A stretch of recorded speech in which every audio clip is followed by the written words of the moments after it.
Hello everyone, I'm Naryshkin. If you want to know more about Russia and you understand my English, please welcome to my channel. And today I'm answering on two of the most popular questions: how to be Russian under the sanctions and what about mobilization. All of the world, I hope all of the world, they already understand that these sanctions, huyanctions, that on Russian means that it's like sanctions, but they're not very efficient, and in fact we don't understand whom of these sanctions against.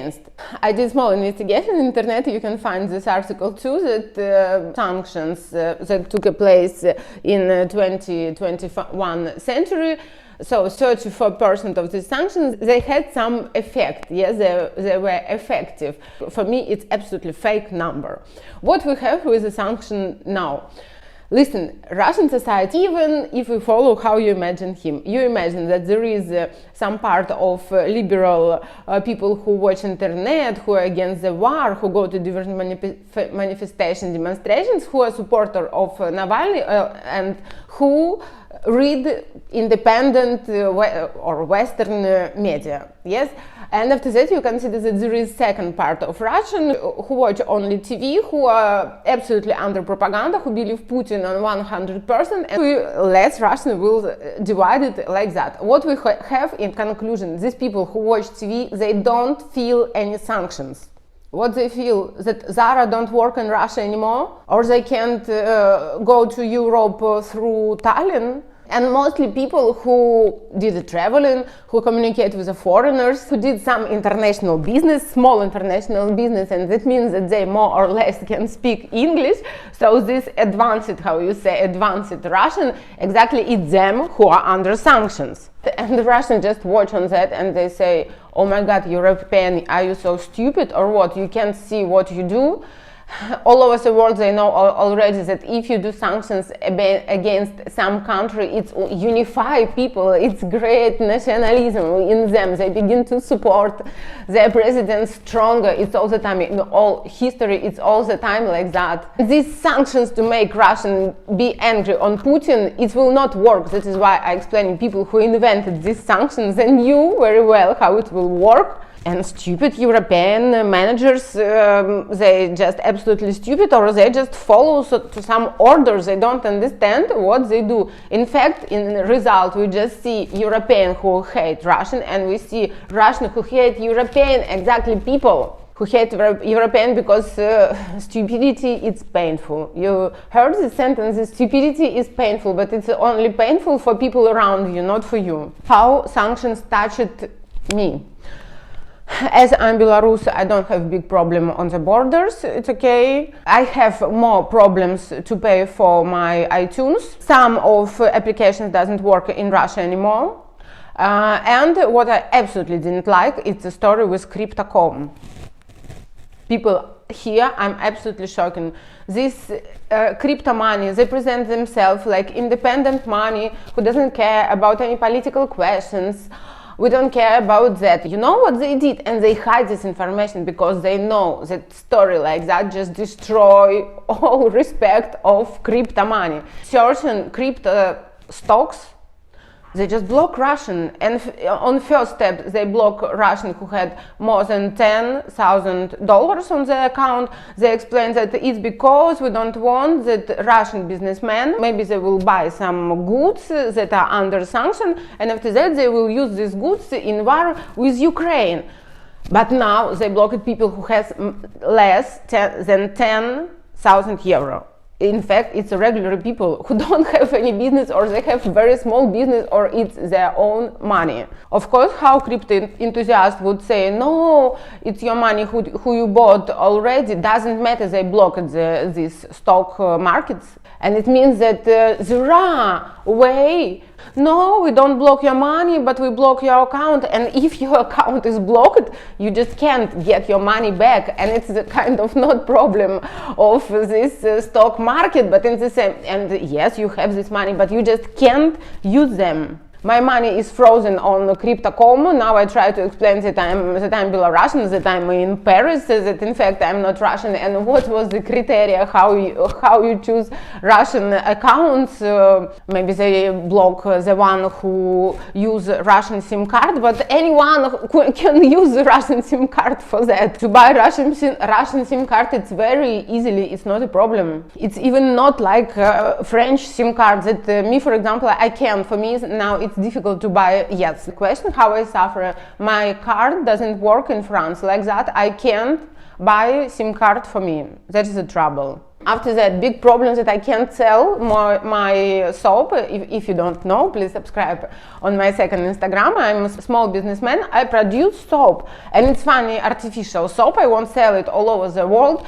And me, I'm not going to spend this money on Ukraine. I want to spend this money on Zara, for example. After that, the story that Russian is blocked in Baltic states. Why?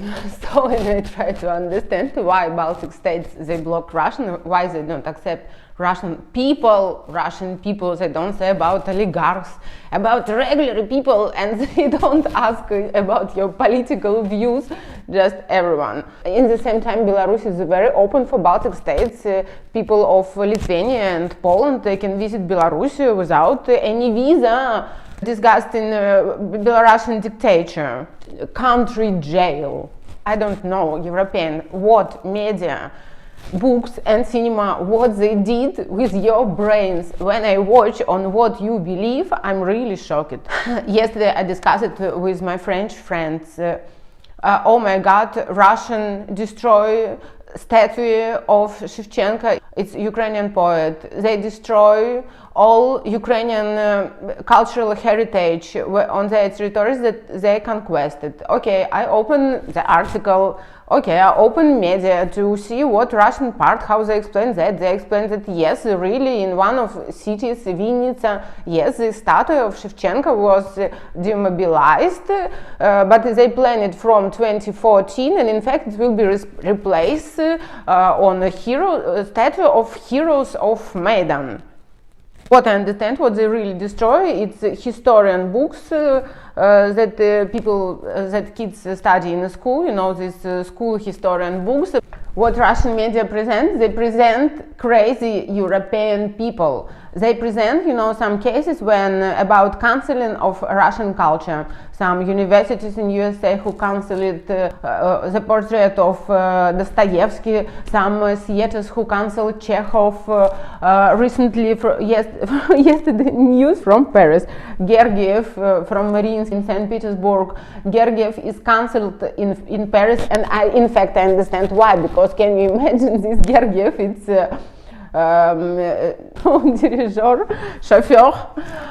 chauffeur of this orchestra. He's kind of level like that. Of course, he's linked to Kremlin. Okay, French Philharmonic, they're just afraid of red painting on their walls. Can you imagine how it's presented in Russian media? Stupid Europeans cancelled Russia everywhere. And sometimes I watch Western propaganda. What they present, they take Russian propaganda. You know, on Russian TV there are these stupid political shows. It's like pure propaganda. They take this and they explain these stories in European media, and it's presented like Russian people believe in that, but that is a huge difference between Russian and Western people. That we European, because okay, for USA I don't have any questions, but the difference that European people, they believe in their media definitely. Russian people, they don't believe in their media definitely. People is the most skeptical and cold on European continent. Even during my life, our state and our media, they lie so many times that we can read between lines. In conclusion, the biggest problem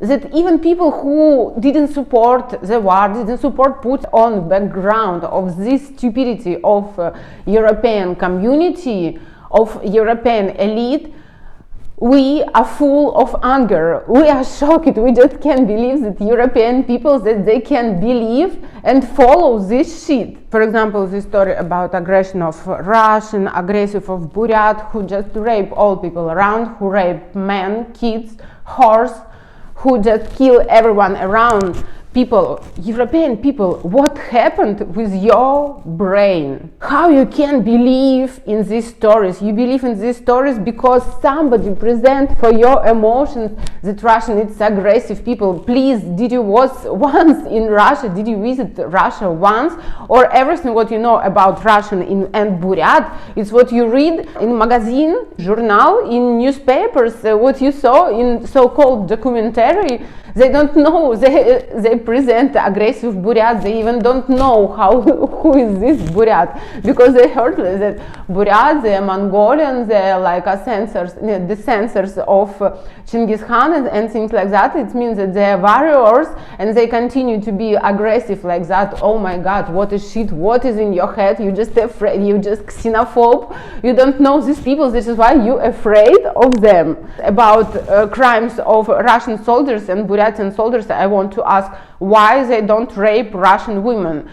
Only Ukrainian women, men and kids are interested for these soldiers. Imagine Russian people who hear that French army arrive somewhere, I don't know, in Belgium, and they rape and kill some people around. Can you believe? No, maybe there was some group of people, crazy people, people under drugs, I don't know, who did things like that. Let's make this investigation. Don't say the same about all Russian army. How people can believe in these stories, what is in their heads, how they perverts, dirty perverts. Can you imagine to rape all people around and to kill them just like that, where they got so many pervert person. People, we live in some community. All of us, we have some friends who work in army, who was in army. Everyone knows that there is entire police who controls the work of these soldiers. People who believe in this shit, they live in, I don't know, 17th century. So let's discuss some facts. The story about this laundry machine on the tank. And all of us, all Europeans, we saw the video from post station in Belarus where Russian soldiers sent huge packages, parcels to their families. I found an article in Belarusian newspaper, and journalist explained, it's article of 7 April, where journalist explained, first of all she says that I'm first journalist who arrived here to this station. Woman who works there, she say, no, we know these Russian soldiers, they stay here for a long time, they have the base there. This worker who was interviewed, she says that I see what they sent, and believe me, it's absolutely not from any Ukrainians houses and things like that. This is the stuff from Belarusian supermarkets. About mobilization, people, about mobilization, about problems in Russian army and things like that. Russia, it's absolutely chaotic country, everything is destroyed. People want you believe or not, but Russian trains, they're all the time in time. Russian flights who work inside the country, they're never in late too. What about what chaos are you talking about? About mobilization, that all of people, they were all Russian men was mobilized, everyone is arrested on the streets, in discotheques and bars like that, and people run like insects out of the country. Let's discuss that, okay? The story from my circle. My friend, she has 2 brothers who get this invitation, yes, to visit the station, military station. Both of them go to visit the station. 2 of them, both of them, they were cancelled. One of them because of some illness. Second is too old. He is 40. He wasn't accepted by mobilization. What this guy did now? He go to army as a volunteer.